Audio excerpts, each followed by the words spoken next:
on our spiritual characters.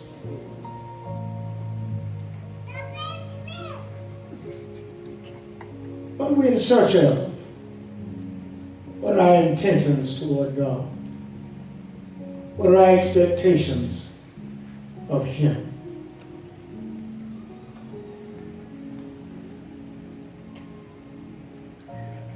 And sometimes we have to rethink our personal motives.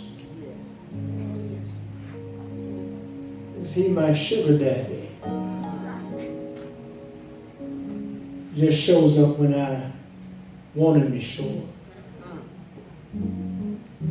Or is He our constant companion? All right. To speak with us when we're out of control. To nurture us when we're going through our storms. To correct us when we are in opposition to His will of our life. What is that relationship we have with God?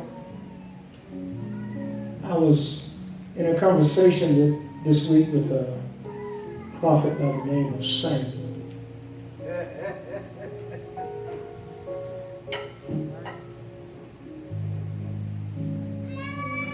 He gave me a perfect example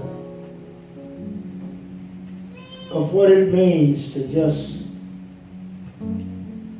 step out of the will of God. Shared with a man in charge, a king by the name of Saul. And warned him what God had said, what God's demand on our lives, and what He had to do as head of state.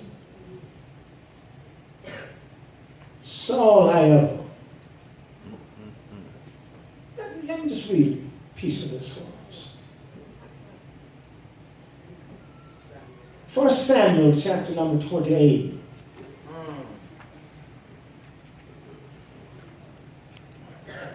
I want to read a large block of this because it has to be ingested. Chapter 28, beginning at verse number 4. And the Philistines gathered themselves together and came and pitched at Shur. And Saul gathered all Israel together, and they pitched in Gilboa. And when Saul saw the host of the Philistines, he was afraid, and his heart greatly trembled. And when Saul inquired of the Lord answered him not, neither by dreams, nor by Urim, nor by prophets.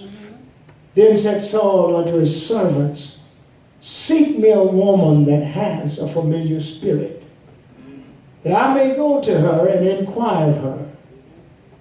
And his servants said to him, behold, there is a woman that has a familiar spirit at Endor.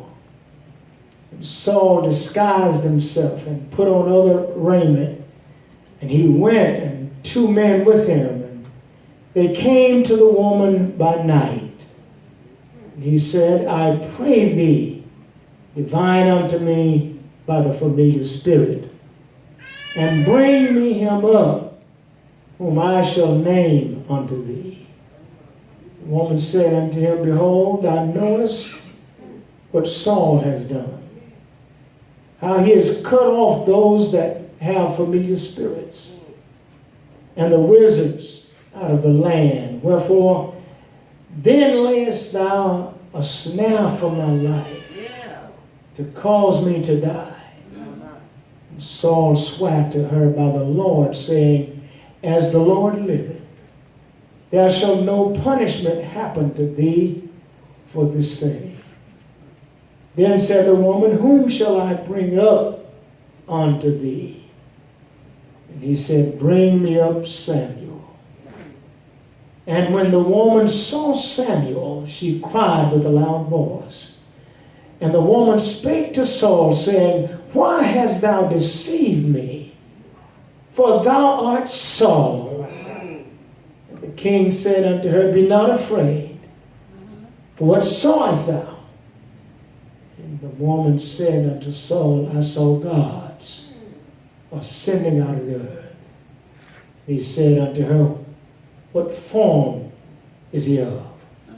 And she said, An old man cometh up, and he's covered with the mantle. And Saul perceived that it was Samuel.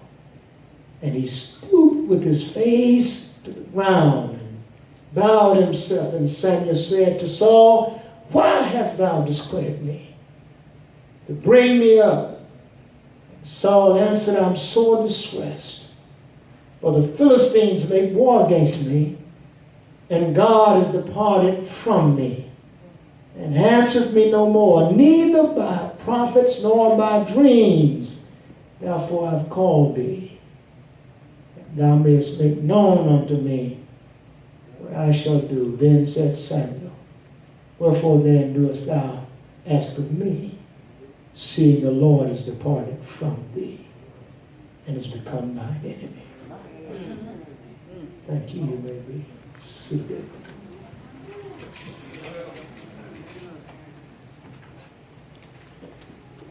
I want to talk to us about when God becomes your enemy.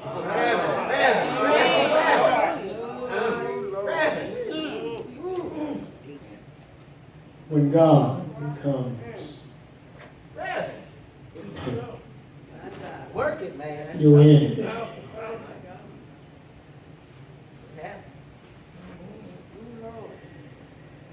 There's a universal ruler, one who created all you see when you wake up in the morning, all you see when you go to bed at night, concerning the elements of the universe, the stars, the moon, the sun, the ground itself upon which we stand. It is our God who created it. It is the Creator who stooped one day over the dust of the ground and molded an image that he called man, and breathed into that man the breath of life. And he became a living soul. He is the God that instilled in us his own desire for us. He is the God who copied the image of his thinking and molded that image to what we now know as man or the human race. He is the God who developed this personal intimacy with his creation. In fact, man breathes only what God breathed into him, the breath of life. It is God's breath that keeps us alive day after day. It is perpetual in us until God decides to seize it. It is God who made man for himself in his likeness and after his image. He is a trichotomy. He's body, mind, and spirit. He is God's creation in every aspect.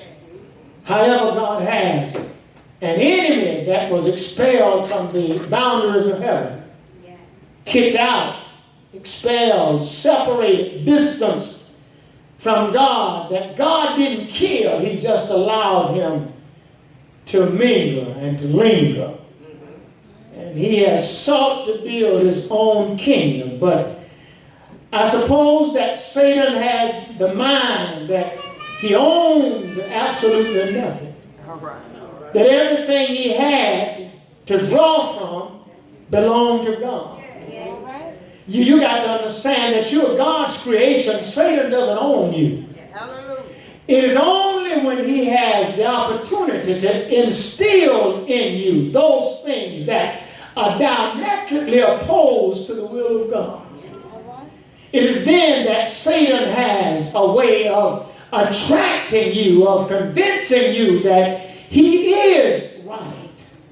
He plays havoc with your mind. He plays havoc down in your spirit. He makes you believe that you are much greater than you really are. He is a master deceiver. He has done it since Adam, and he has continued to do it. God has set up kingdoms that were led by kings. He has instilled in certain men some things that are immovable by the devil. David is one of the Lord's chosen. Yes, sir. And David said one day to Achish, he says, surely thou should know what thy servant can do. Achish said to David, therefore will I make thee keeper of mine head forever. It never ceases to amaze me when God's anointing is on a person. How God has a way of allowing that anointing to be seen. When I look at the condition of what kings will do in opposition to the will of God, when I look at what kings will allow themselves to become, when God has already given them their assignments, I never shall forget how God has a way of moving in and touching lives.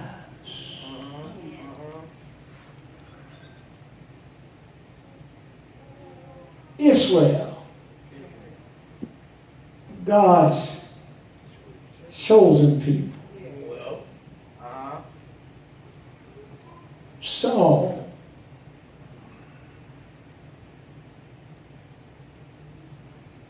God's King David, God's special one. When we look at all that God is doing, all that God has done, and the chances the people of God will take when God has chosen to use them. What does one do? What does one do when he has stepped out of the will of God? What does one do when he knows that God, the God of his creation, has become disappointed in him? When God has chosen one to be king over his people, when God has anointed one to be king over his people, when God has given orders for what you should do, how you should handle his business, key if you will, Saul inquired of the Lord, Lord, answered him not, neither by dreams, nor by Urim, nor by prophets. You got to understand, being in a position where But God has chosen you. And you find yourself in a place where you need to converse with God. And God refuses to respond. Has anybody here besides me ever bowed down at night by your bedside and have prayed and prayed and prayed, and words were going out of your mouth and your spirit is heavy, and yet there is no response from God? Anybody ever been there beside me? Have you ever found yourself on the wrong side of God? God has lifted you up above all men, has placed you in godly leadership, has given you a motive to operate under his will, but all of a sudden the man in you decides to stand up against the God in you. Sometimes we can get beside ourselves because of God's goodness. God has decided to chasten Saul. Has anybody ever been chastised by God? Yeah. Yes, sir. Have you ever prayed and nothing came back?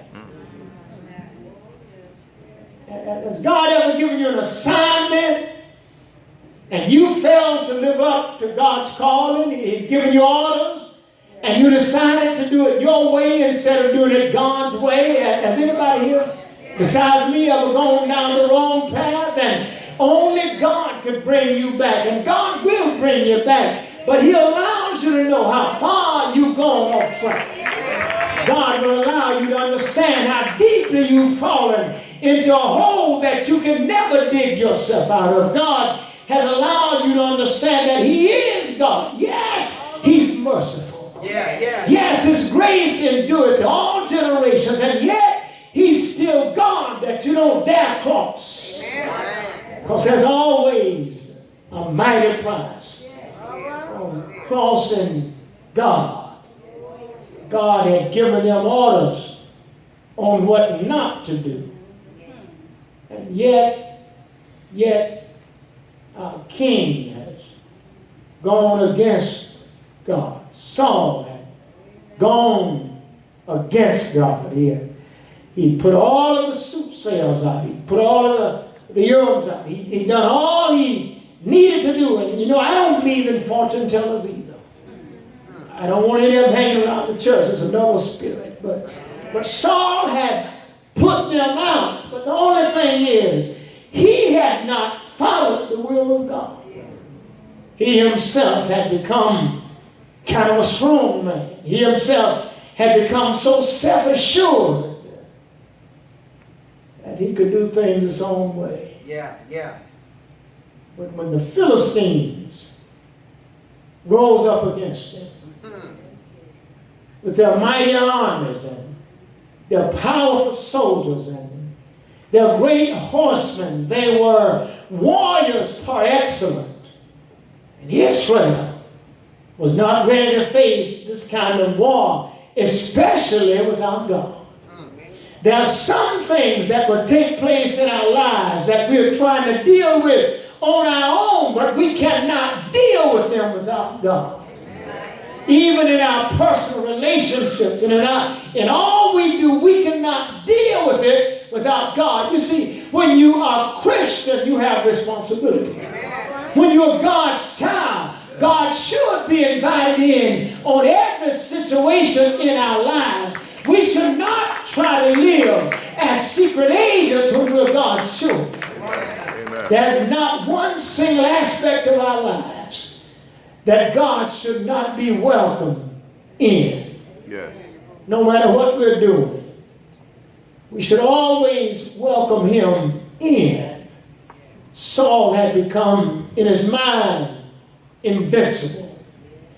And one of the greatest weaknesses any great warrior could ever have is consider himself invincible.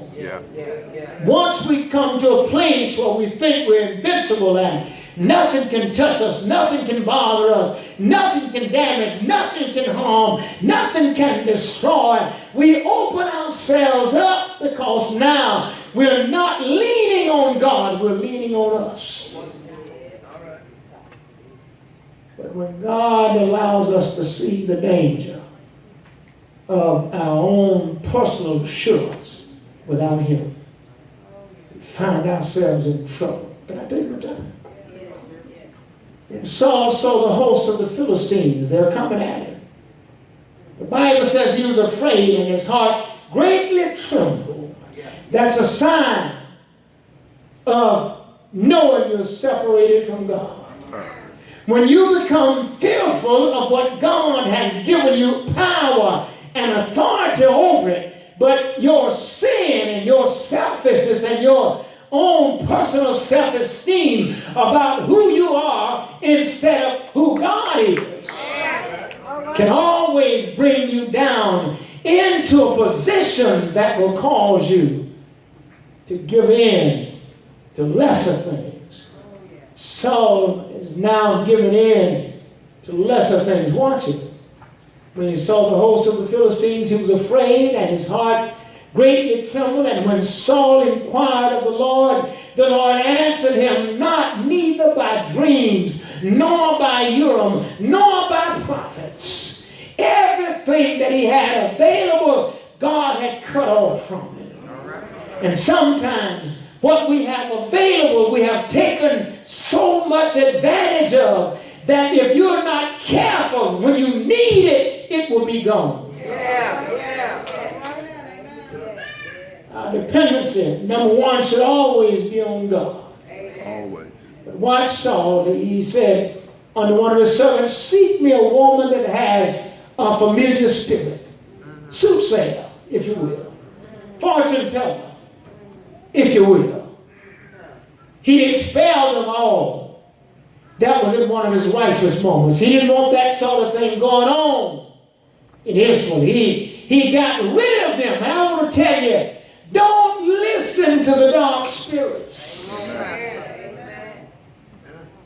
You got to go to somebody other than God for what you need. Houston, we got a problem. If you believe some woman sitting behind a camera or some man sitting behind some kind of instrument that's looking in and looking at you, baby, the devil has a hold on you. And listen, if you got that going on in your house, you need to get it out. You can't serve two masters. Whom you will serve. But as for me and my house, we're going to serve the Lord. I'm afraid of folk who believe in witches and fortune tellers. I don't trust them any farther than I can pick this building up and throw it. Because when you start leaning on the devil instead of leaning on God, you're telling me there's no chance of my salvation until I get this mess emptied out of me and allow the Spirit of God to take over me. I cannot stand the powers of darkness. You're not welcome around me. I hate darkness. I hate Satan. And I hate everything he controls. And when you are working under his darkness, you're working under something he controls. And if he controls it, he controls you. The Lord and the devil are not in fellowship. Saul now, watch him. Watch how God messes with him. Then Saul said to his servant, seek me a woman that has a familiar spirit. Now you got to understand, he has already expelled all of them. He has put them out of the country. And now he wants someone to seek him a woman that has a familiar spirit, that I may go to her and inquire of her. And his servant said to him, behold, there is a woman that has a familiar spirit at Endor. Here's a king, the leader of a nation, seeking help from something less than God. It's God who has assigned him. It's God who has made him king. And if God is ready to fire him, there's nothing no one can do.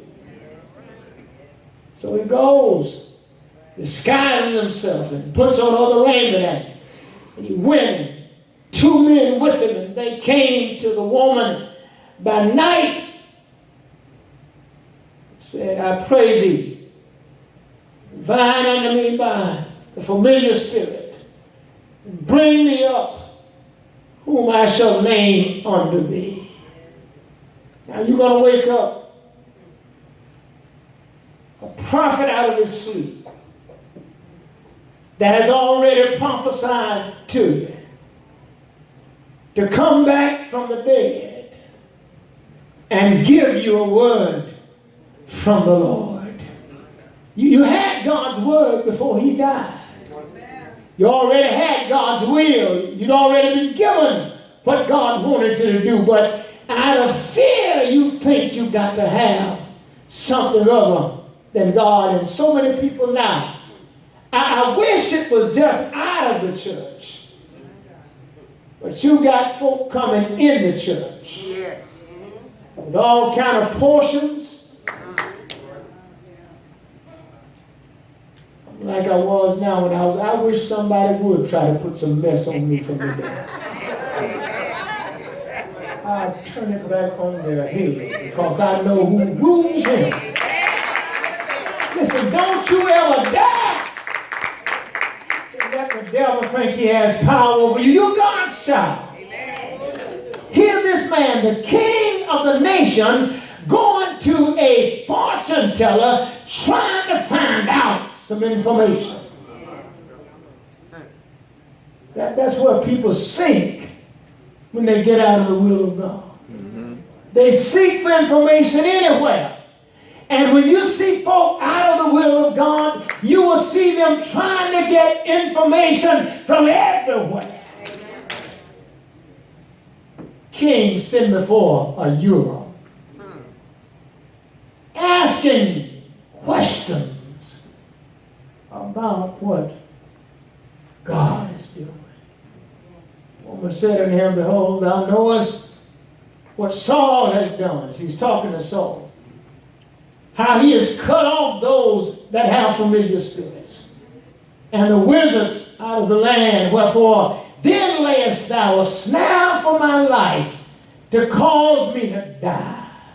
But watch Saul. And Saul swore to her by the Lord, saying, as the Lord liveth, watch this, as the Lord liveth, there shall no punishment happen to thee for this thing.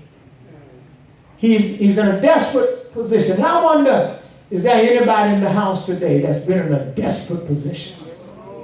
That you didn't know where to turn, didn't know what to do, didn't realize that prayer don't always get answered instantly, but it gets answered on time.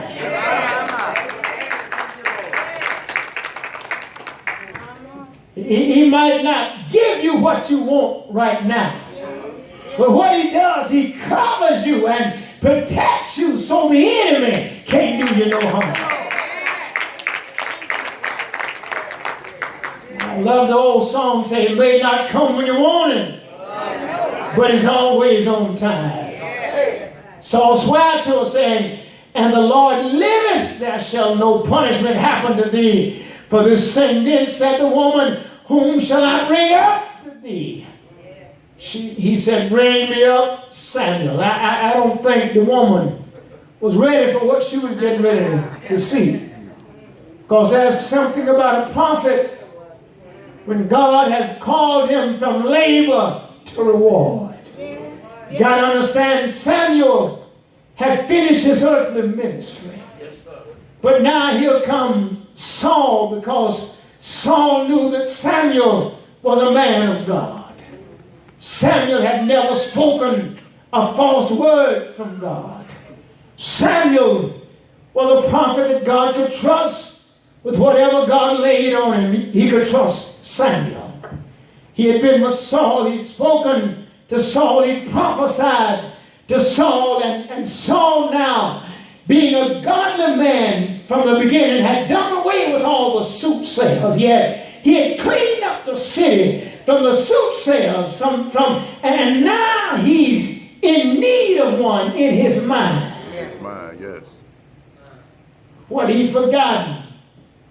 He'd forgotten the power of God. Said to her,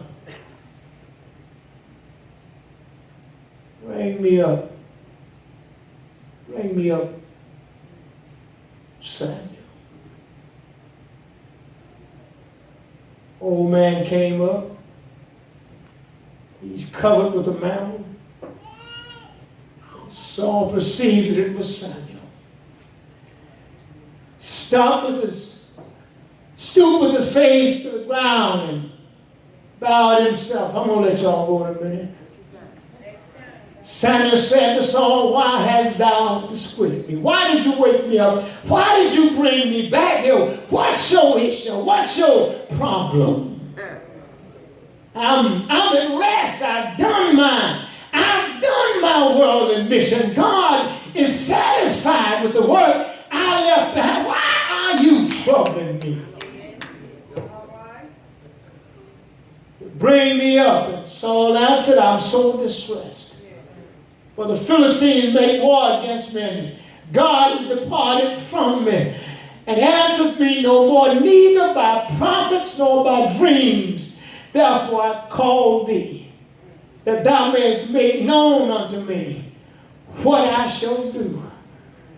And Samuel said to him, Wherefore then doest thou ask of me?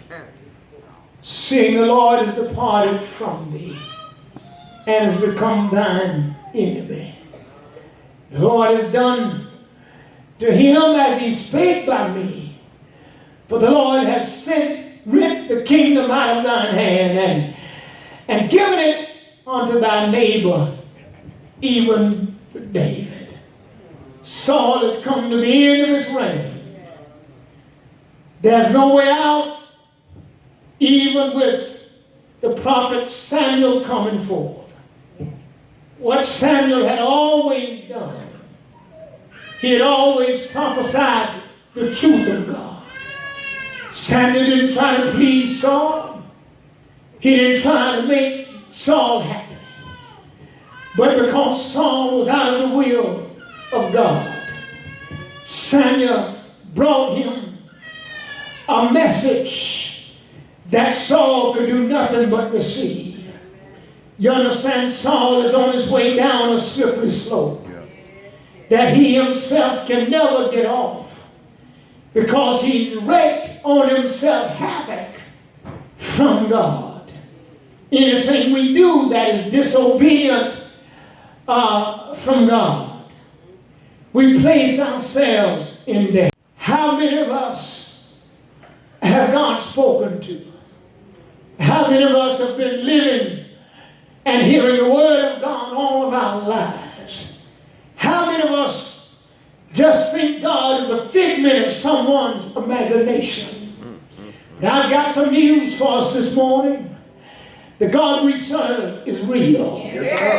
He's not just a fiction in some book called the Bible. But he's the God of creation. He is God, and he's God all by himself. He's a God that gives orders. And when God gives orders, he expects us to respect his orders.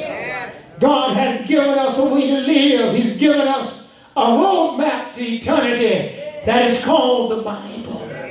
In the Bible, there is no need in humanity's existence that we should not be able to walk with God. In the Bible, there is a solution to every problem. God has a way out of whatever we're facing. Yes, God had spoken to this prophet. God had spoken to this ruler. God has allowed him to know his place in life. There are times when positions can destroy us. Yes, and it doesn't matter what position of authority it is. Some folk just can't handle authority. Some folk just can't handle leadership. Some folk just cannot be good followers. Some people think that they're less man or less woman because God has chosen them as great followers and not great leaders. You see, no leader can be great unless there are some great followers.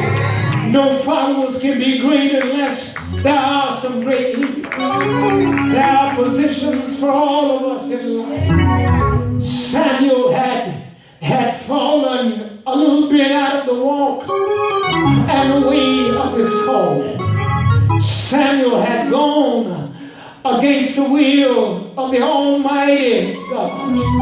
Yes, it doesn't take a big thing, because I guess I should say everything God says and every commandment God gives is big, because God doesn't waste time talking to us. But everything God says to us, God means for us to do it.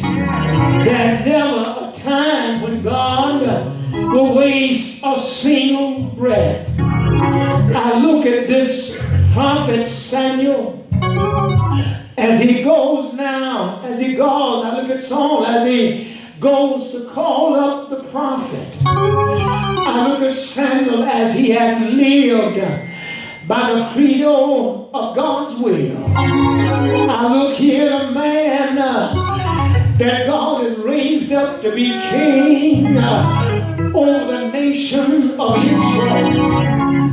I've watched him as God has given him authority over his own nation.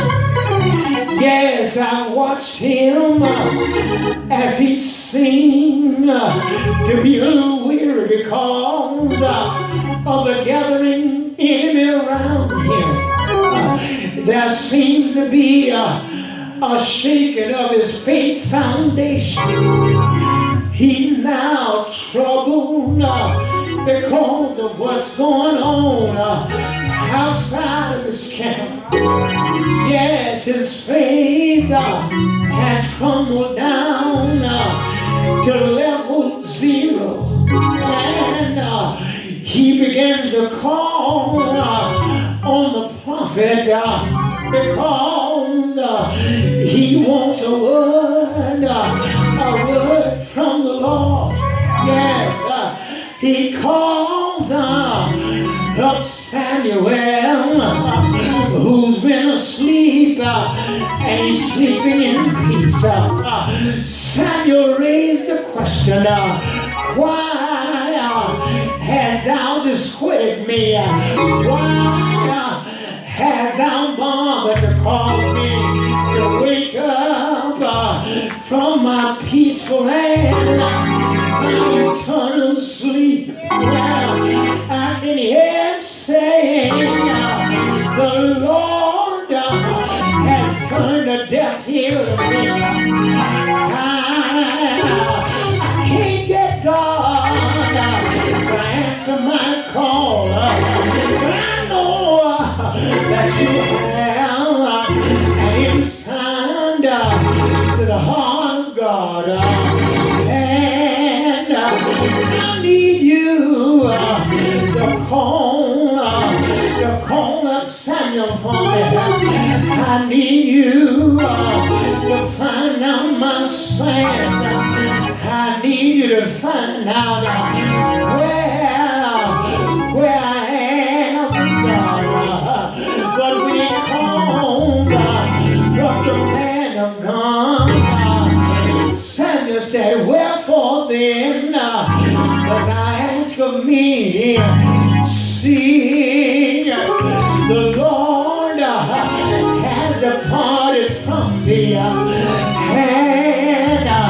it become thine enemy. On my way out of here this morning, I wonder if there's anyone who has stepped outside of the will of God and wonder why God God's still answering your prayers. I wonder if there's anyone in the house who has become a Sunday morning Christian and wonder why you catch hell Monday through Saturday. I wonder if there's anyone in the house only finds joy in the peace of the Lord, because Satan chases you all week long. Look at this man, chosen by God, but now no longer hearing the voice of God. Look at this man who's leader of a nation, but does not have an inroad to the heart of God. Is there anybody here can no longer get a prayer through?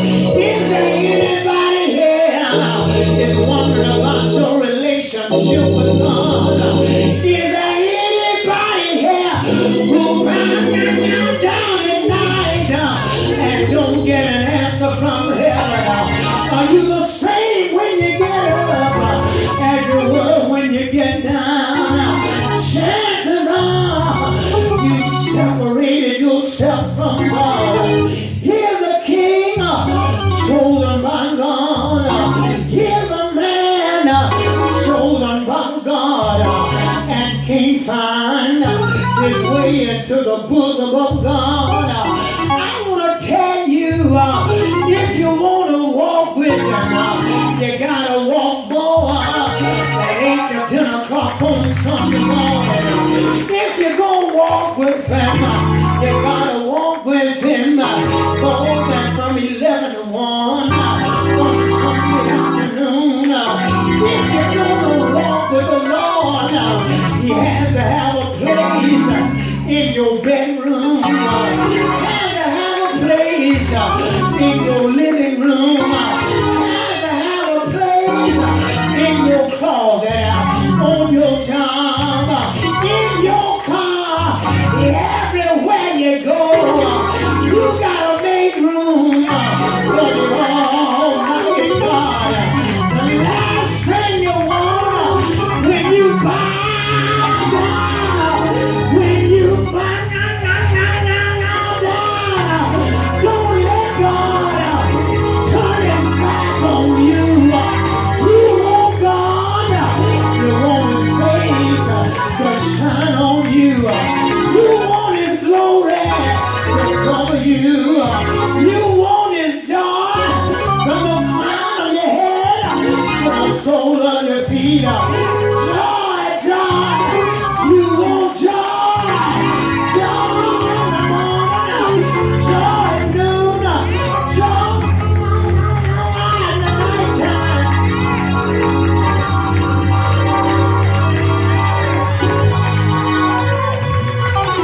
Jesus gave it all so that you could have joy. Jesus gave it all so that you could have an inroad to the heart of God. On Calvary, he paid it all. You don't have a sin debt when you're made in alive with Jesus Christ. Paid it all. Look, y'all, excuse me. He paid it all. Paid it all. On Calvary, he paid it all. They stretched him wide. Paid it all. They hung him high. Paid it all. Pierced him in his side. He paid it all. He died. He paid it all. But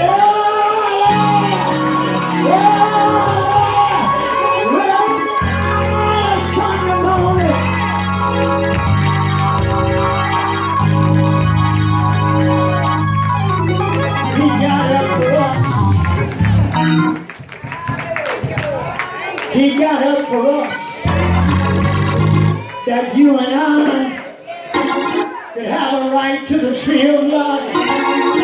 He died up for us, so that when a storm of life raged, you could just call his name, and he would make a way out of no way. In the darkness of all your trouble, when Satan has his hands up, he'll come all around you, without appears to be no way out. All the Lord does, he speaks a word, and Satan takes flight.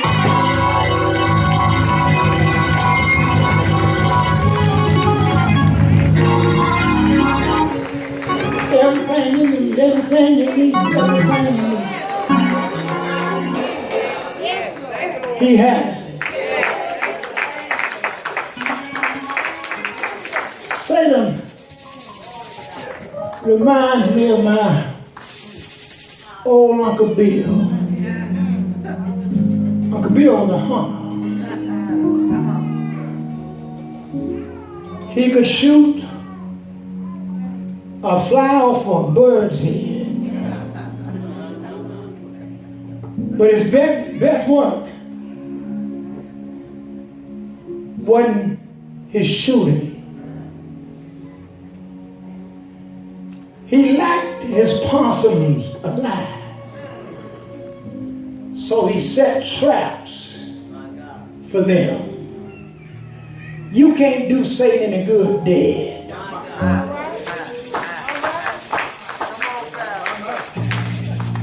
He sets traps for you.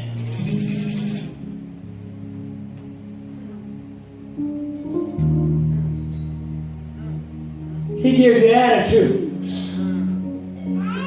that destroy your relationship with God and other people.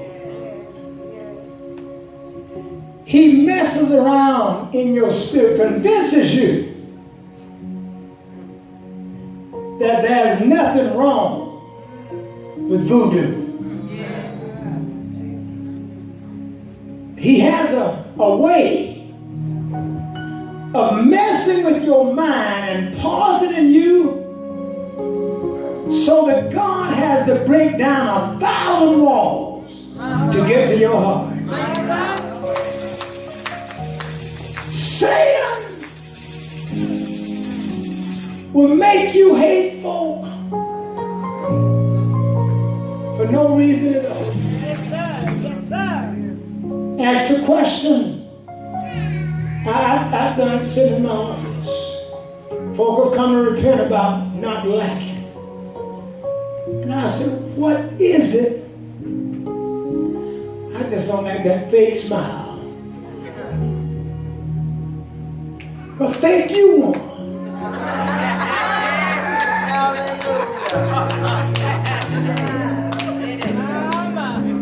It's called practice. If you don't have one, start practicing one.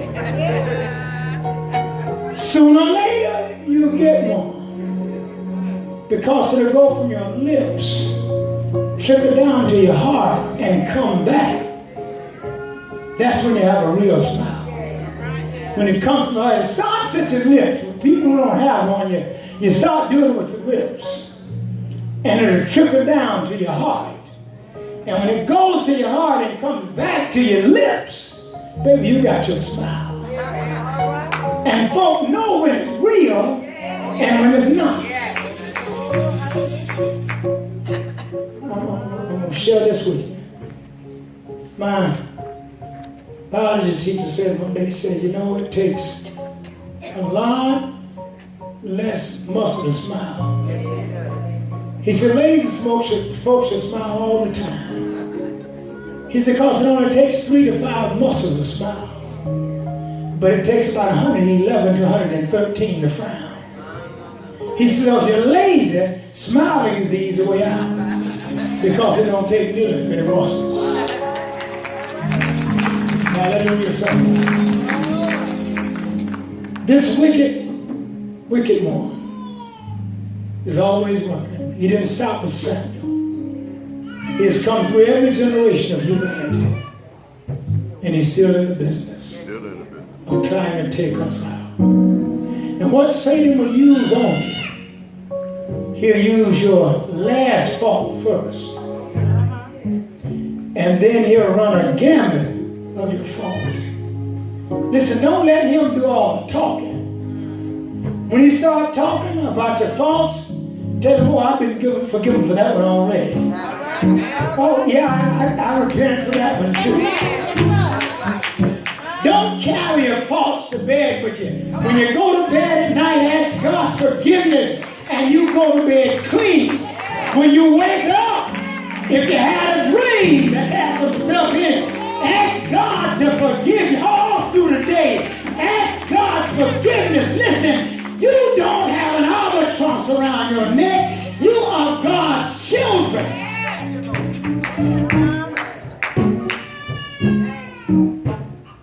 You can take off sin a whole lot quicker than you can take off soup.